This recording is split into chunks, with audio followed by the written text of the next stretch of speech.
साथी कर लिया था, किसी को याद है प्रोजेक्ट साथी क्या था?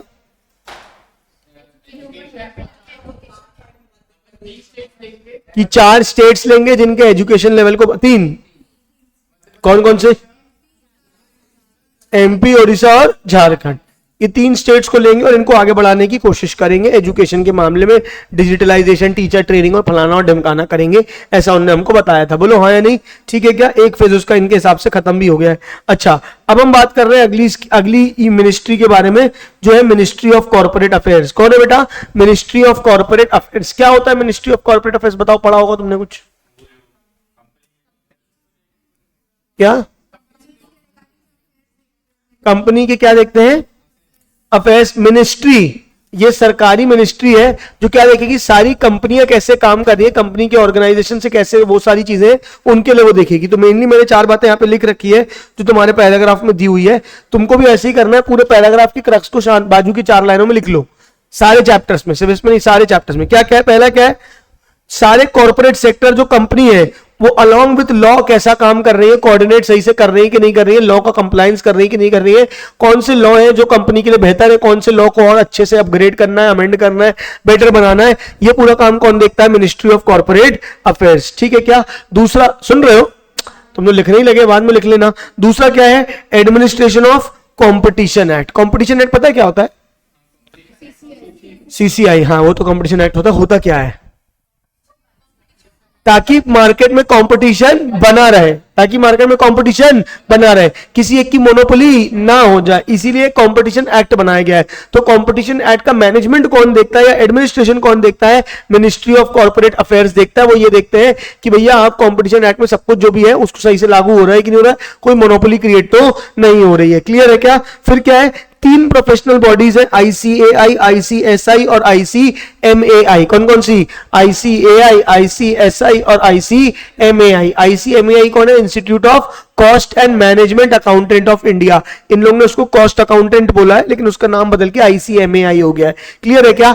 ये 3 बॉडीज को वर्क करना, कैसे वो वर्क कर रही है, क्या है इनका, ये भी सब किसके अंदर आती है? मिनिस्ट्री ऑफ कॉर्पोरेट अफेयर्स के अंदर आती है। जैसे तुम आईसीएसआई हो ना, बॉडी है ना तुम्हारी, ये किसके अंदर आती है? मिनिस्ट्री ऑफ कॉर्पोरेट अफेयर्स के अंदर। ये जो एक्ट बना होगा वो एमसीए ने बनाया होगा। हाँ यानी फटाफट बोलो पक्का। अब मैं चाहता हूं ये पूरा यहां से लेके यहां तक रीड करो, जितनी बातें मैंने बोली है वही बातें लिखी हुई हैं। बोलोगे तो अंडरलाइन भी कर लूंगा। Mainly for regulating and functioning of corporate sector in accordance with the law. दूसरा क्या है? Administration of competition act. ठीक है क्या? फिर क्या है? It exercise supervision over the 3 professional bodies ICAI, ICSI और आईसीएआई। फिर से बोला, institute of cost accountant of India. ठीक है क्या? Functions of government relating to administration of partnership act, companies act और सोसाइटीज रजिस्ट्रेशन एक्ट। ये सारे एक्ट का एडमिनिस्ट्रेशन भी कौन देखता है? मिनिस्ट्री ऑफ कॉर्पोरेट अफेयर्स ही देखते हैं। एक बार रीड कर लो पूरा फटाफट।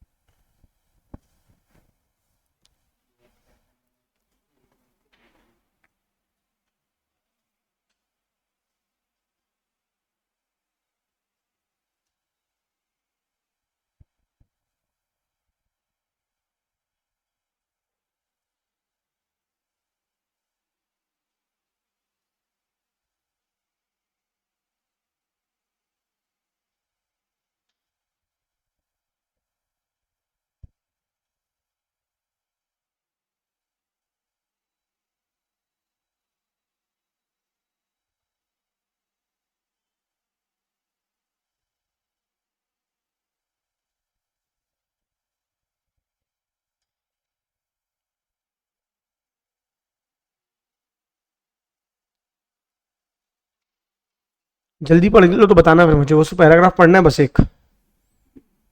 पार्टनरशिप एक्ट 1980 जो बातें लिखी वही समझ में आई, वही लिखी हुई हैं।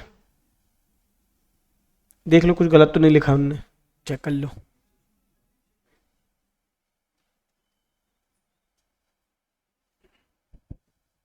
हो गया? अब देखो क्या दिया है, the affiliated offices of ministry of corporate affairs are Indus. कौन कौन से ऑफिस उसके अंडर पे आते हैं, कौन कौन से डिपार्टमेंट या कौन कौन से ऑफिस है? एक है एसएफआईओ। क्या है? SF SFIO, serious fraud investigation office. क्या क्या? Serious fraud investigation office. कभी भी कोई कंपनी फ्रॉड करती है, जैसे सत्यम ने फ्रॉड किया था, के बाद सन्मारी सहारा में फ्रॉड हुआ था, कोई भी कंपनी जो फ्रॉड करती है उसको चेक करने के लिए जो इन्वेस्टिगेशन टीम आती है, जैसे कि क्राइम के लिए सीबीआई होती है ना, है ना, वैसे ही यहां पे कौन होते हैं? SFIO, बड़े सीरियस फ्रॉड्स वगैरह को वो करने के लिए एक ऑफिस बनाया गया है, सीरियस फ्रॉड इन्वेस्टिगेशन ऑफिस, और वो किसके अंदर आता है? MCA के अंदर आता है। The government is in the backup of major failure of non banking financial institutions, ठीक है, phenomena of vanishing companies, plantation companies and the recent stock market scam had decided to set up serious fraud investigation office, a multidisciplinary organisation to investigate corporate frauds.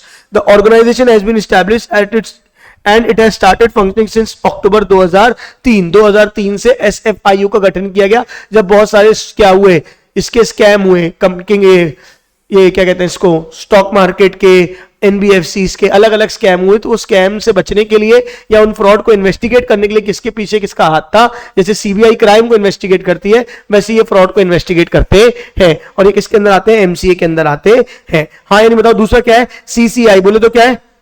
Competition commission of India. क्या क्या क्या? Competition commission of India. ये किसके अंदर आता है?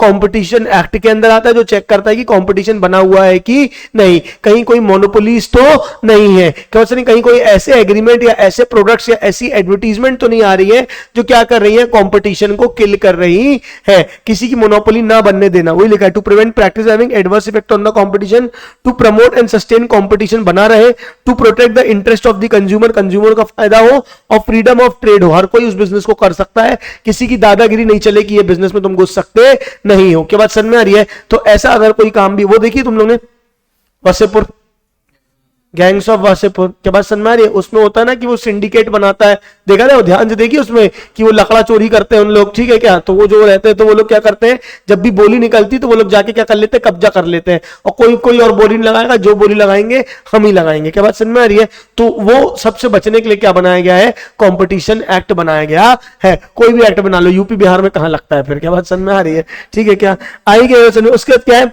Indian institute of corporate affairs, Indian institute of corporate affairs, ठीक है क्या, सारी कंपनीज लॉ के हिसाब से चल रही है कि नहीं चल रही है, उसके लिए देखो लिखा हुआ है, Indian ministry of corporate affairs of capacity building and training in various subjects and matters relevant to corporate regulations, governance such as corporate and competition law, accounting and auditing issues, compliance management, corporate governance, मतलब business के अलग अलग areas, auditing, loss, ये सारी चीजों पे काम कैसे होना है, कैसे कंपनियों का ऑडिट होना चाहिए, है ना, इस सबको भी ध्यान रखने के लिए क्या बनाया गया है? Indian institute of corporate affairs. अरे क्या बनाया गया है? Very good. One of the wings of IICA, the ICLS Academy has the responsibility for conducting the induction and advanced training for क्या लिखा है? प्रोबेशनरी ऑफिसर्स, ठीक है क्या, probationary officers belonging to Indian corporate law, service recruit through Indian common exam of civil services examinations conduct by UPSC. क्या बात समझ में आ रही है? यूपीएससी का जो एग्जाम होता है उसके लिए, ठीक है, प्रोबेशनरी ऑफिसर्स बनेंगे कि कौन ऑफिस, मतलब जो ऑफिसर बनेगा उसके अंदर क्या क्या होना चाहिए, वो सारी चीजें के लिए क्या बनाया गया? ICLS अकेडमी बनाई गई है, बस तुम्हें नाम पता। The institute has been designated with N I on the future to provide platform for dialogue, interaction and partnership between governments, corporate and investors, civil society professionals। सरकार अकेले देश, सुन रहे हैं, सो गया था नालायक, सरकार अकेले देश नहीं चला सकती, सरकार अकेले देश नहीं चला सकती, उसको क्या चाहिए? पार्टनरशिप चाहिए। किस किस की पार्टनरशिप चाहिए? कॉर्पोरेट्स की, इन्वेस्टर्स की, गवर्नमेंट की, ये सब मिलकर अगर काम करेंगे तो उसके लिए एक जो काम है वो किसका काम है? IICA का, Indian institute of corporate affairs का। हाँ, जैसे तुमने देखा होगा सरकार वो कराती है, इन्वेस्टर सबमिट कराती है, देखा है क्या? नहीं देखा कभी? अभी MP में हुआ था, मध्य प्रदेश में सबसे बड़ा एक इन्वेस्टर समिट हुआ था, गुजरात में होता रहता है। यहां पे क्या होता है कि जैसे MP गवर्नमेंट है, वो सारे बड़ी बड़ी कंपनीज को बुलाएगी, ठीक है क्या, बोलेंगे कि हम यहाँ पे एक समिट रख रहे हैं, सब लोग आए और यहाँ पे अपना मतलब एक मीटिंग टाइप की रखी जाएगी, वो सारे लोग आएंगे और वो लोग आके घोषणा करते हैं कि हम मध्य प्रदेश में यहाँ पे अपना ये वाला प्लान डालेंगे, यहाँ पे हम इतना पैसा लगाएंगे, इस सेक्टर में हम इतना पैसा लगाएंगे। MP में कहाँ कहाँ पैसा लगना चाहिए, इसके लिए वो सारे इन्वेस्टर्स को क्या करती है, बड़ी बड़ी कंपनीज क्या करती है, बुलाती है, लोग अपना स्टार्टअप भी पिच करते हैं और अलग अलग एरिया सेटअप करने के लिए गवर्नमेंट इसको प्रमोट करती है। क्या बात समझ में? तो ये क्या हो गया, कॉर्पोरेट का और गवर्नमेंट की एक तरीके से क्या हो गई, पार्टनरशिप सॉर्ट ऑफ हो गई, जहां पे वो लोग यहाँ पे आके अपना बिजनेस सेटअप करेंगे ताकि यहां पे और एम्प्लॉयमेंट जनरेट हो। सुन रहे हो क्या?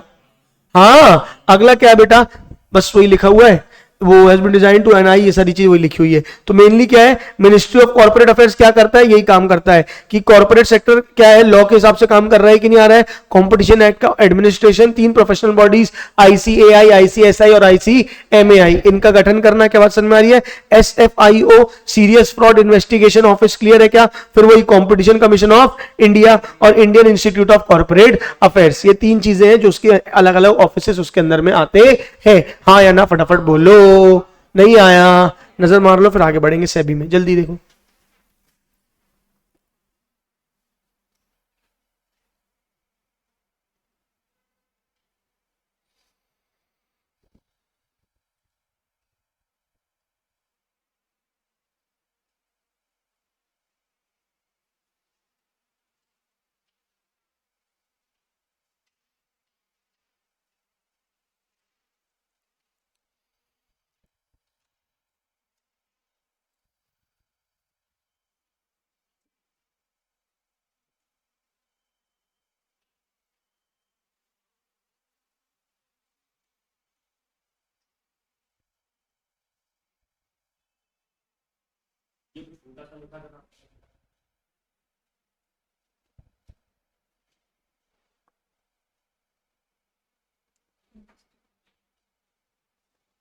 हो जाए तो बताना।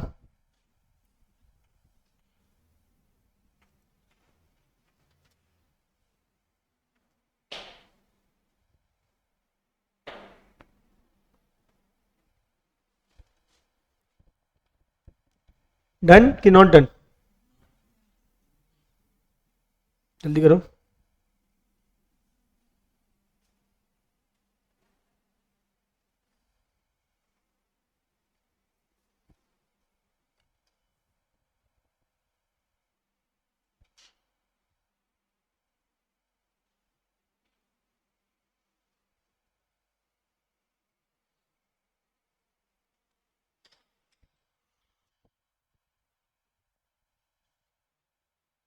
हो गया,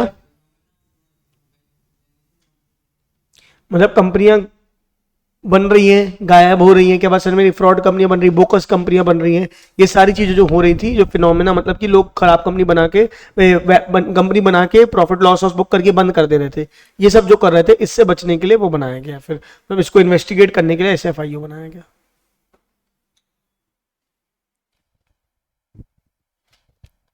हो गया,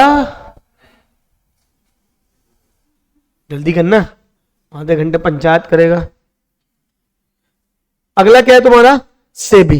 क्या है सेबी? सेबी बोले तो security exchange board of India, इसके बारे में पढ़ा है तुमने? सेबी क्या होता है? क्या होता है सेबी, बताओ?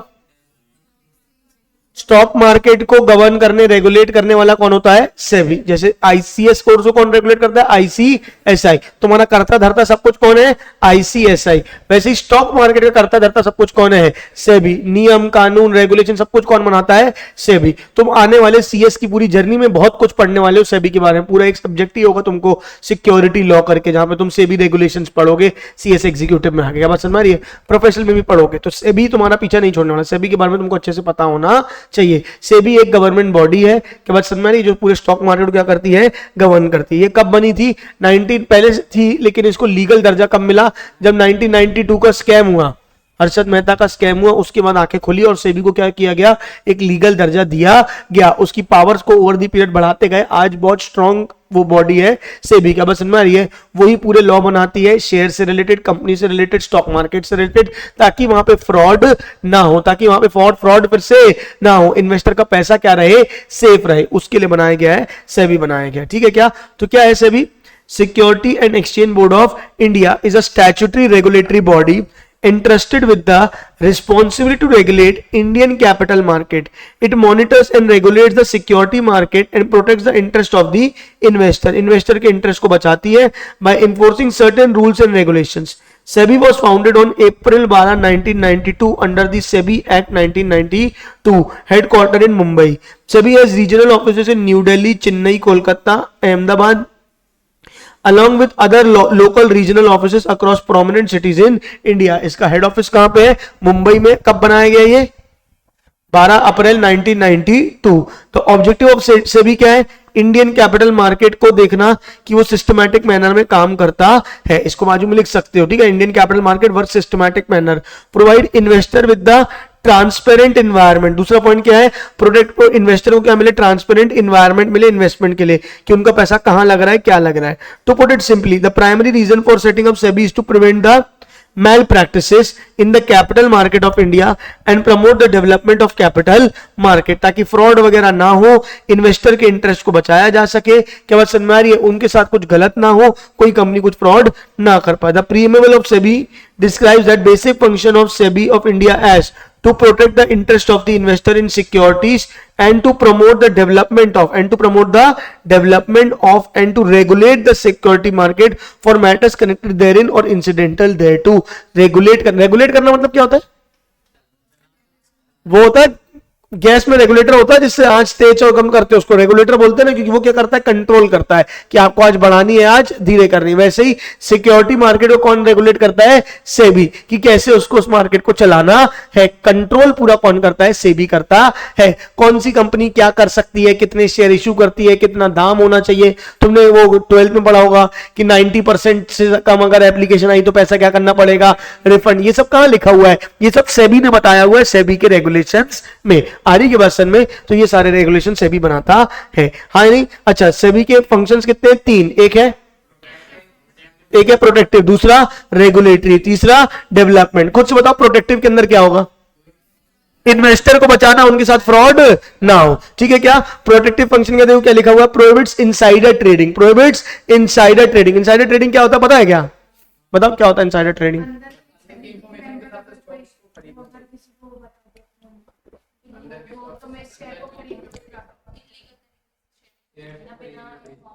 मेन क्या है ना, अब मैं कंपनी का अकाउंटेंट, मैं कंपनी का क्या हूं?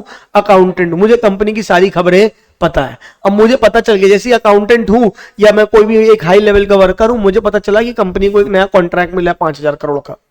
जैसे ये खबर मार्केट में आएगी तो शेयर प्राइस क्या होगा? बढ़ेगा, कंपनी प्रॉफिट कमाने वाली है। मैंने क्या किया? अपने दोस्तों को बोल दिया, तुमको पता है ये कंपनी को ना 5,000 का कॉन्ट्रैक्ट मिला है, अभी तक ये बात मार्केट में आई नहीं है, तुम क्या करो, पहले से ही अभी फलानी कंपनी के शेयर्स खरीद के रख लो। उनने क्या कर दिए? भर भर के शेयर्स खरीद के रख लिए। क्या बात समझ में आई? जैसे ही मार्केट में खबर आई, शेयर प्राइस बढ़ा, उनने बेच दिया, प्रॉफिट कमा लिया। क्या बात समझ में आ रही है? ये कहलाती है इनसाइडर ट्रेडिंग। क्या ये एकदम बंद होगी क्या? अरे करते होंगे लोग अभी भी। क्या बात में? जिसके पास इन्फॉर्मेशन है वो कहीं ना कहीं कुछ ना कुछ कर लेता है, लेकिन बड़े लेवल पे नहीं हो सकती। अच्छा, बहुत भयंकर क्राइम माना जाता है इनसाइडर ट्रेडिंग। क्या बात समझ में आ रही है? अगर कोई बड़े लेवल फंसा गया तो जेल भी हो जाती है, अगर ये करते हुए तुम पकड़े गए तो। क्या बात समझ में आ रही है? बहुत स्ट्रिक्ट पनिशमेंट्स रखी गई है इसमें। क्या? हाँ, वो खुद ही खरीद लेगा तो भी पकड़ा जाए, मतलब वही है, खुद किया तो भी इनसाइडर ट्रेडिंग आएगी ना। मैं एग्जांपल दे रहा हूँ, किसी और को बता दिया। कई जगहों पे लॉ में मना है। अब जैसे मैं कंपनी का डायरेक्टर हूं, मैं कंपनी का क्या हूं? डायरेक्टर हूं, तो कंपनी को मना है कि मैं ट्रेड नहीं कर सकता। ऐसे बहुत सारे लॉ होते हैं, तो लोग खुद ना खरीद के क्या करते हैं? किसी दूसरे को बताते हैं। क्यों? मैं खुद खरीदूंगा तो सीधे पकड़ा ही नहीं जाऊंगा कि मैंने क्या किया, एक दिन पहले खरीदा और 4 दिन बाद बेच दिया। मेरे पास तो इन्फॉर्मेशन होगी, पर मैंने क्या किया? अपनी मौसी की, ताऊ के, चाचा के लड़के के दोस्त को बताया। क्या बात समझ में आ रही है? कि भाई तू खरीद ले, है ना। अब वो क्या, वहां से ट्रेस करना थोड़ा क्या है? मुश्किल है कि भैया मैंने ही बोला होगा उसको खरीदने के लिए। क्लियर है क्या? अच्छा, मेन क्यों? अच्छा, मैं ऐसा क्यों करूंगा उसको बोलने के लिए? ताकि मेरे को पैसा मिले। तो लोग क्या करते होंगे? खुद अपना पैसा देते होंगे, बोले तुम खरीद लो मेरी जगह, है ना। मेरे चाचा की, मौसी की, ताऊ के बेटे के दोस्त के पास पैसा ही नहीं, करीब है वो। क्या बात समझ में आ रही है? उसको पैसा कौन दूंगा? मैं दूंगा, और वो खरीद लेगा मेरी जगह। खरीदा मैं नहीं है, पर उसके नाम से। क्या बात समझ में आ रही है? ये होती है इनसाइडर ट्रेडिंग। दूसरा क्या है? Price rigging. क्या होता है बताओ? प्राइस रिगिंग, हाँ, अननेचुरल फ्लक्चुएशन। यही अर्शद मेहता करता था। वो क्या करता था? उसके पास बहुत सारे लोग, तब स्टॉक मार्केट इतना बड़ा भी नहीं था, उसके बहुत सारे लोग थे, बहुत सारे उसके पास क्लाइंट्स थे। वो क्या करता था? एक सड़े से शेयर को उठाता था। सड़ा कंपनी को, एकदम घटिया सी कंपनी, लेकिन नाम भयंकर सा है, ठीक है क्या? उसके शेयर को उठाएगा, 10 रुपए 12 रुपए के शेयर को उठाएगा और बल्क में खरीदना चालू कर देगा। अब मेरे पास बहुत पैसा है, मान लो 1000 2000 10,000 करोड़ पड़े हुए हैं, तो मैं क्या करूंगा? उसको बल्क में धीरे धीरे करके क्या करना चालू करूंगा? खरीदना चालू कर दूंगा। अपने सारे क्लाइंट्स को भी क्या बोलता था? इसी को खरीदो। सब लोग क्या करते थे, खरीदना चालू करते। जब हम लोग खरीदना चालू करते थे तो क्या होता था, शेयर प्राइस क्या हो जाता था, बढ़ जाता। उस कंपनी ने कुछ नहीं किया, घटिया सी कंपनी है उसकी, क्या बात समझ में आ रही है, ना कोई प्रॉफिट है ना कुछ, काम भी नहीं करती, एकदम बेकार सी कंपनी है। लेकिन क्या कर दिया इनने, अल्टीमेट अननेचुरल क्या कर दिया, जबरदस्ती महंगा खरीद खरीद के क्या कर दिया, प्राइस को क्या कर दिया, बढ़ा दिया। तो वो क्या करता था, प्राइस रिगिंग करता था। क्या करता था, प्राइस रिगिंग। अच्छा, मजे की बात पता क्या है, उसने कोई फ्रॉड नहीं किया। उसने फ्रॉड क्यों नहीं किया, क्योंकि तब ये फ्रॉड था ही नहीं ना, तब हमारा कानून ही इतना तेज नहीं था, तब तुमने बोला नहीं था कि प्राइस रिगिंग गुनाह है ना, इनसाइडर ट्रेडिंग इतना बड़ा गुनाह तब था ही नहीं, वो कर रहा था। जब कर लिया, शेयर मार्केट गिर गया, उसके बाद तुमने क्या बनाया, कानून बनाया। अब भैया कानून बाद में आया, मैं पहले कर रहा था, मेरा फ्रॉड थोड़ी था, क्या बात समझ में आ रही है। हालांकि उसने ये वाले तो छोटी मोटी बातें थी, ये करता तो बहुत सारे लोग करते थे, लेकिन मेन उसने जो बड़ा फ्रॉड किया था, पता है हर्षद मेहता ने क्या फ्रॉड किया था, बैंक वाला फर्जी बैंक से वो लेके वो सारे जो काम किए उसने वहां ना बीआरस बनाए थे, वो जो काम था वो एक्चुअली में उसका फ्रॉड था। ठीक है क्या। अच्छा, उसका क्या था, प्रमोटिंग फेयर प्रैक्टिसेस। तीसरा काम क्या किया उसने, प्रमोटिंग। एक तीसरा काम क्या है, प्रोटेक्टिव फंक्शन, फेयर प्रैक्टिस, सही तरीके से सब लोग काम करें। और फाइनेंशियल एजुकेशन प्रोवाइडर, लोगों को फाइनेंशियल एजुकेशन देना। क्या बात समझ में आई, ये काम किसका है, सेबी का। प्रोटेक्टिव फंक्शन के अंदर क्या क्या बताओ, इनसाइडर ट्रेडिंग को रोकना, प्राइस रिगिंग को रोकना, फेयर प्राइस प्रैक्टिसेस को बढ़ावा देना, फाइनेंशियल एजुकेशन प्रोवाइड करना, रेगुलेटरी को क्या करना, कंट्रोल करना, रूल्स एंड रेगुलेशंस बनाते हैं। ठीक है क्या, रेगुलेटिंग प्रोसेस बताता है कि एक कंपनी को दूसरी कंपनी कैसे टेक ओवर करेगी, बीच बीच में इंक्वायरी और ऑडिट करेगा, जाके चेक करेगा। रेगुलेटिंग वर्किंग और स्टॉक ब्रोकर लोग और मर्चेंट ब्रोकर सही से काम कर रहे हैं कि नहीं कर रहे हैं, उनको भी कंट्रोल करेगा। क्या बात समझ में, नियम कानून बनाएगा, रेगुलेट करने की कोशिश करेगा, कंट्रोल करने की कोशिश करेगा। हाँ यानी तीसरा क्या है, डेवलपमेंट। अरे तीसरा क्या है, डेवलपमेंट, मतलब और स्टॉक मार्केट को कैसे बेहतर बनाया जाए, उसका डेवलपमेंट कैसे किया जाए। तो ट्रेनिंग देगा इंटरमीडिएटरीज को जो बीच में होते हैं। Introduction of trading through electronic means, पहले शेयर पेपर फॉर्म में होता था, अब डीमैट अकाउंट आ गए, ऑनलाइन हो सकते हैं ट्रांजैक्शन। ये सब किसने किया, ये सब सेबी ने ही तो लागू करवाया ना। तो और मार्केट को और बेटर बनाना, इलेक्ट्रॉनिक बनाना। ठीक है क्या, अंडर राइटिंग ऑप्शनल सिस्टम लाना, नई नई चीजें लेके आना, ताकि क्या हो, स्टॉक मार्केट में और बेहतरी आए, जो कमियां हैं उनको हटाया जा सके। तो कितने फंक्शन है, कौन कौन से, प्रोटेक्टिव, रेगुलेटरी और डेवलपमेंट। पावर्स ऑफ सेबी कितने हैं। अच्छा, पावर्स ऑफ सेबी के पहले मैं चाहता हूं रीड कर लो, फिर मैं पावर्स ऑफ सेबी पढ़ाऊंगा आपको, उसके पहले पूरा रीड कर लो वहां तक। हाँ, ब्रोकर्स जो बीच में इंटरमीडिएट, अभी यही समझो। हाँ, और भी बहुत कुछ होता है, इंटरमीडिएट एक बड़ी डेफिनेशन होती है, एग्जीक्यूटिव में बहुत डिटेल में पढ़ोगे कौन कौन आता है इंटरमीडिएट के अंदर। नहीं, ये नहीं होंगे, अलग होता है, एनएसडीएल वो वाले।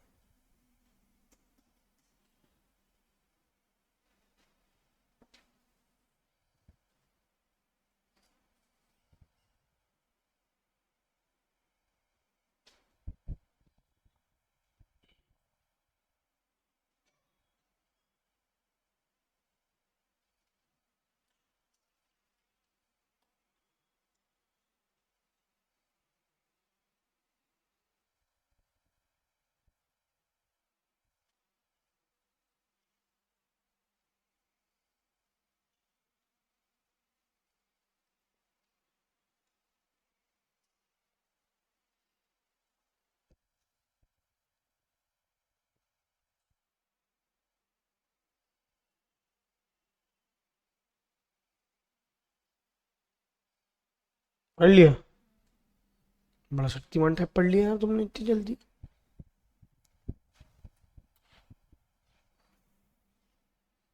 हो गया, आगे बढ़े। Hello hello hello hello hello, बढ़े आगे। तीसरा है पावर्स ऑफ सेबी। क्या है पावर्स ऑफ, अच्छा कॉजी वर्ड का मतलब क्या होता है, हाँ, पार्शियली या सिमिलर के, वैसे पूरा पावर नहीं है। ठीक है, तो उसके पास तीन पावर है। एक है कॉजी जुडिशियल, जुडिशियल मतलब जो कोर्ट के पास पावर होता है, फैसला सुनाना, समन करना, समन मतलब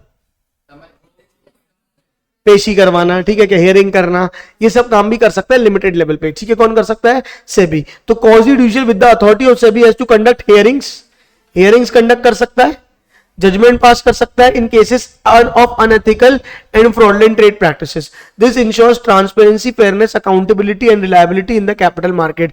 SEBI PSL case is an example of its power, मतलब सेबी के पास क्या है, पावर है कि वो क्या कर सकता है, केस ले सकता है, जुडिशियल ले सकता है, मतलब कि हियरिंग सुन सकता है और फैसला भी सुना सकता है, दोषी भी ठहरा सकता है एक लिमिट तक। उसके बाद तो आपको कोर्ट में ही जाना पड़ेगा। क्या बात समझ में? दूसरा क्या है, कॉजी लेजिस्लेटिव। लेजिस्लेटिव का मतलब क्या होता है, जो लेजिस्लेचर करता है, यानी क्या करना, रूल्स एंड रेगुलेशंस बनाना। क्या बनाना, rules and regulations banana.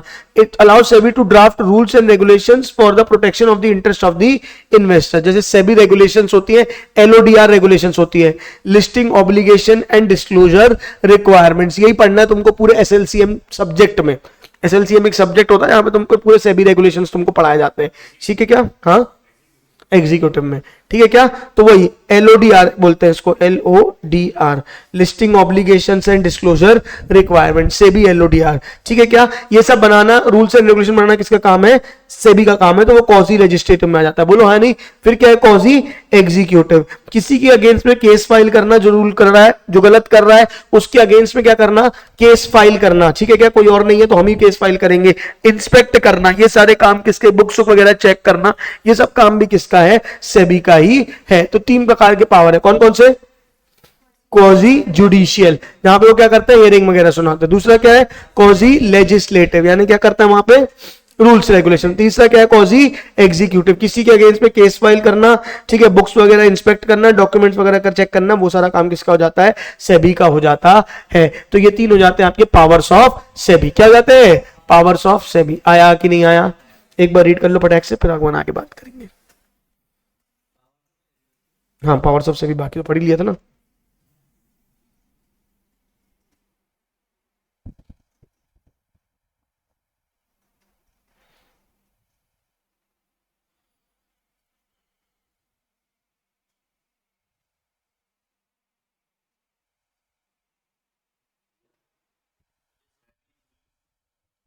Listing obligations,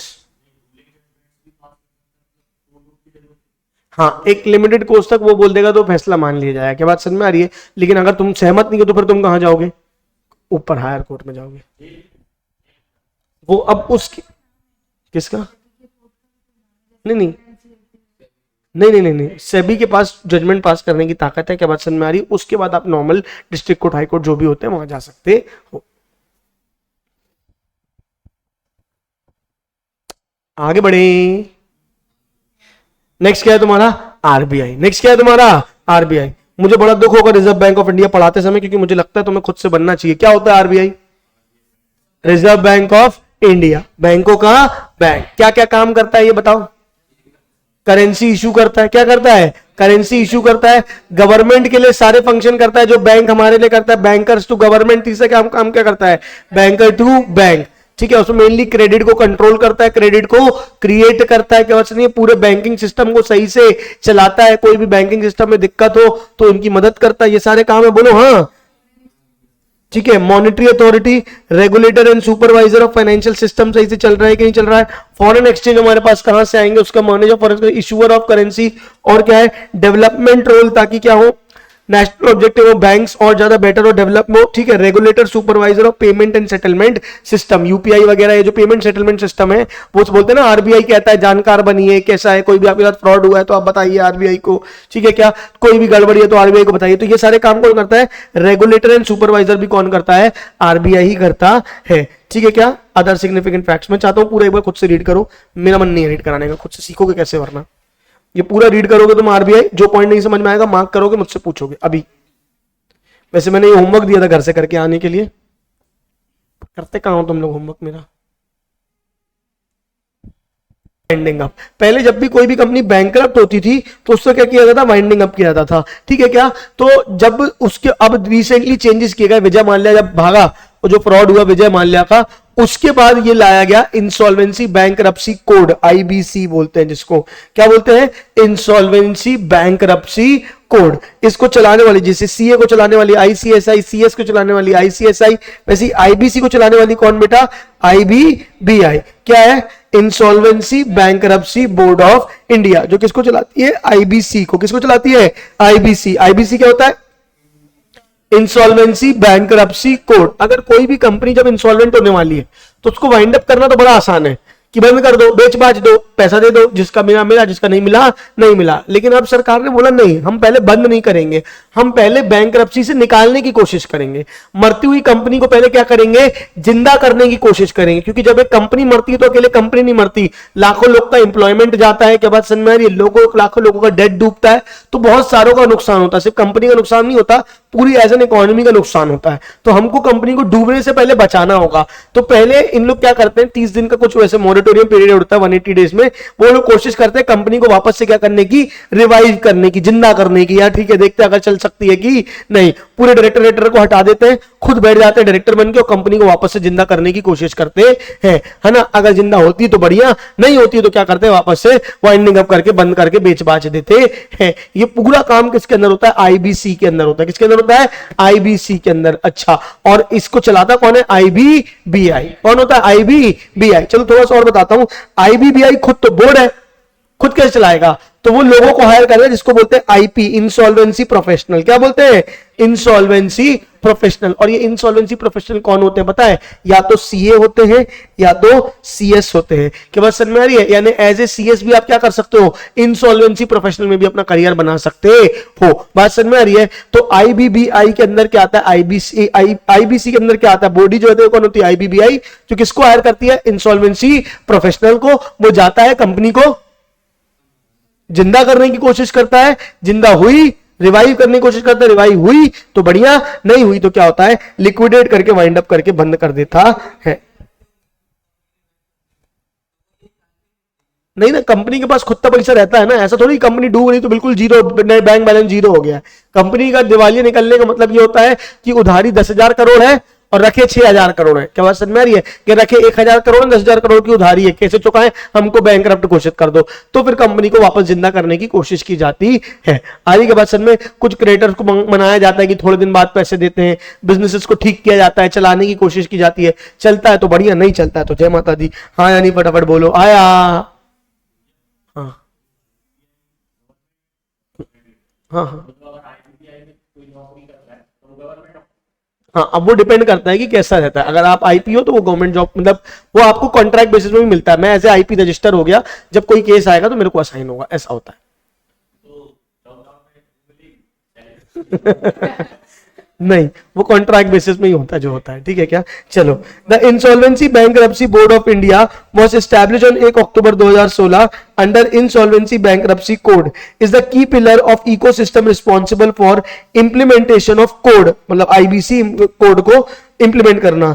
the consolidates and amends the laws relating to reorganisation and insolvency resolution of the corporate persons, partnership firms and individuals in a time bound manner. Time bound manner मतलब कि इतने समय के अंदर आप जिंदा करने, 180 दिन के अंदर आप जिंदा करने की कोशिश करोगे, कर पाए तो बढ़िया, वरना फिर वाइंड अप। ठीक है क्या? हाँ नहीं नहीं, नए बोर्ड ऑफ डायरेक्टर्स अपॉइंट किए जाते हैं, पूरा कंपनी नई तरीके से चलाई जाती है। फिर क्या बात समझ में आ रही है?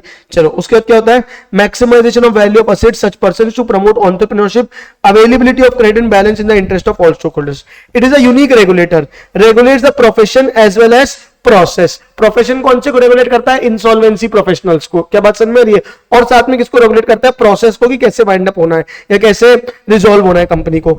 It has regulatory oversight over the insolvency professionals. ठीक है क्या?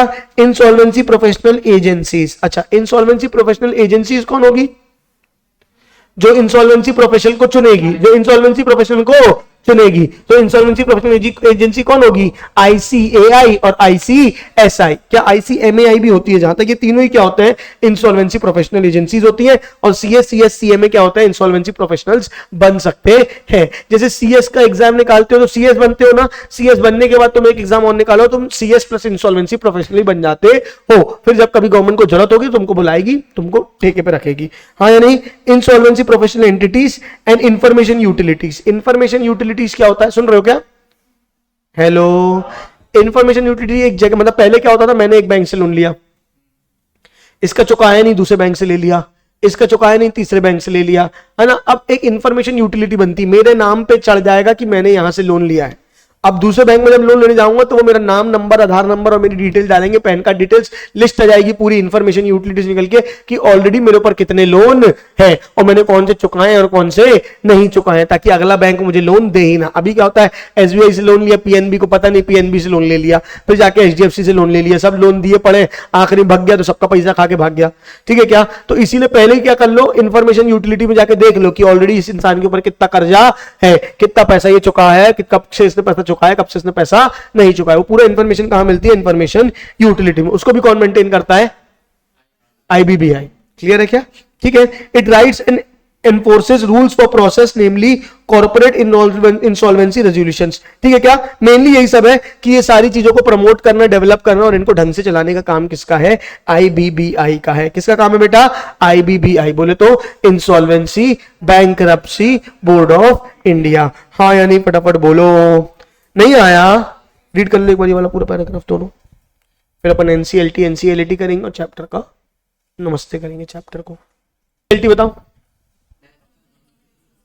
जैसे हम कोर्ट के पास जाते हैं तो पहले हम जाते हैं ट्रिब्यूनल के पास। पहले किसी पास जाते हैं? ट्रिब्यूनल के पास, नेशनल कंपनी लॉ ट्रिब्यूनल। फिर उसके वहां पे भी हमारा केस अगर पूरा नहीं होता तो हम किसके पास जाते हैं? NCLT, national company law appellate tribunal. Appeal करते हैं ना हम किसी कोर्ट के खिलाफ कि भैया हमारा ये बोलते ना, हाई कोर्ट में काम नहीं हुआ तो हम सुप्रीम कोर्ट में अपील करेंगे। वैसे एनसीएलटी में अगर तुम्हारे हक का फैसला नहीं आया तुम कहां जा सकते हो? एनसीएलटी में। क्या बात में? ये अपनी नए कंपनीज एक्ट में आया एनसीएलटी और एनसीएलटी। क्लियर है क्या?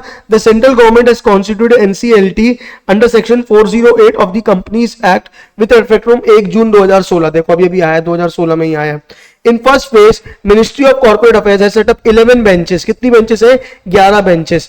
एक प्रिंसिपल बेंच है न्यू दिल्ली में and 10 other benches at new Delhi, Ahmedabad, Allahabad, Bengaluru, Chandigarh, Chennai, Guwahati, Hyderabad, Kolkata and Mumbai. These benches are headed by the President Chief Justice retired। ठीक है क्या? जो चीफ जस्टिस रिटायर्ड होगा उसमें से किसी एक को क्या बनाया जाएगा? सारे बेंचेस का हेड बनाया जाएगा। ठीक है। Ramalingam Sudhakar and comprises of 16 judicial members and 9 technical members. तो एक प्रेसिडेंट होगा, एक क्या होगा? प्रेसिडेंट होगा, फिर क्या होंगे? कितने मेंबर्स होंगे? 16 जुडिशियल मेंबर्स होंगे। 16 क्या होंगे? जुडिशियल मेंबर्स, और 9 क्या होंगे? Technical members. टोटल बेंचेस कितनी है? 11। कितनी है? 11। एक प्रिंसिपल और 10 अदर्स। प्रिंसिपल कहां पे? दिल्ली में। बाकी के नाम तुमको पता है, हाँ या नहीं? Subsequently, more benches at Cuttack, Jaipur, Kochi, Amravati, Indore have been set up and new members have been joined। ये इनिशियली इतना था, अब और बन गए और नए लोग ज्वाइन कर गए हैं। हाँ यानी बराबर बताओ। अगला क्या है? एनसी अगला क्या है? NCLT, national company law appellate tribunal. यहां पे आप जाके क्या कर सकते हो? अपील कर सकते हो। ठीक है क्या? 410 सेक्शन नंबर 410, वो क्या था? Section number 408। ये क्या है? Section number 410। Hearing appeals against the orders of national company law tribunal. जो फैसला दिया उसकी अपील सुनता है। ठीक है क्या? 1 जून 16 से। NCLT is also The NCLT is also the appellate tribunal for hearing appeals against the orders passed by NCLTs under section 61 of IBC के तहत भी अगर कोई NCLT ने फैसला पास किया है उसके अगेंस्ट में भी अगर आपको अपील करना है तो कहां जाना पड़ेगा? NCLT में ही जाना पड़ेगा। ठीक है क्या? NCLT is also appellate tribunal for hearing appeals against the order passed by insolvency bankruptcy board under section 202। मतलब IBC के तहत भी जो फैसला आया है उसकी भी अपीलें कहां सुनी जाएगी? NCLT में ही सुनी जाएगी। appellate tribunal dispose appeals against the direction issued or decision made or order passed by the competition commission of India. CCI की अपील भी कहां जाएगी? एनसीएलटी में ही जाएगी। क्लियर है क्या? With effect from 2017। यहां पे आपका ये एनसीएलटी भी चैप्टर खत्म होता है। चैप्टर का नाम क्या था? की गवर्नमेंट इंस्टीट्यूशंस ऑफ इंडिया। किस किस के बारे में पढ़ा? नीति आयोग, साथ ही सेबी, आरबीआई, आईबीबीआई, एनसीएलटी। आज का होमवर्क ये पूरा जाके क्या करोगे? रीड करोगे और इसके क्या करोगे? एमसीक्यू भी कर लोगे। पिछले वाले के एमसीक्यू के डाउट्स बचे अपने? बिजनेस एनवायरनमेंट कर लिए सबने? बिजनेस एनवायरनमेंट के एमसीक्यू? हाँ देखो कितने डाउट्स है क्या है। अब तो वैसे 1-3 हो गया है, लेकिन ले सकते हैं फिर भी अगर चाहें तो आधा घंटा।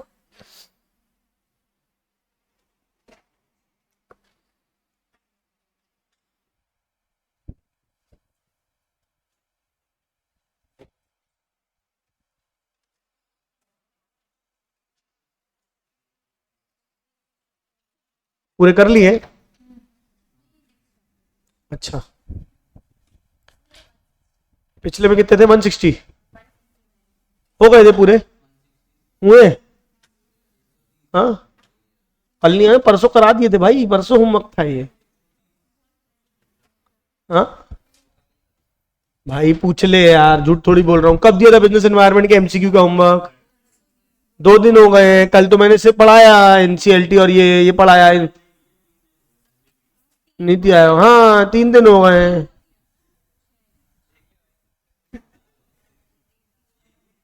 भाई। तुम्हारे घर में बात करनी पड़ेगी आज हमको। हाँ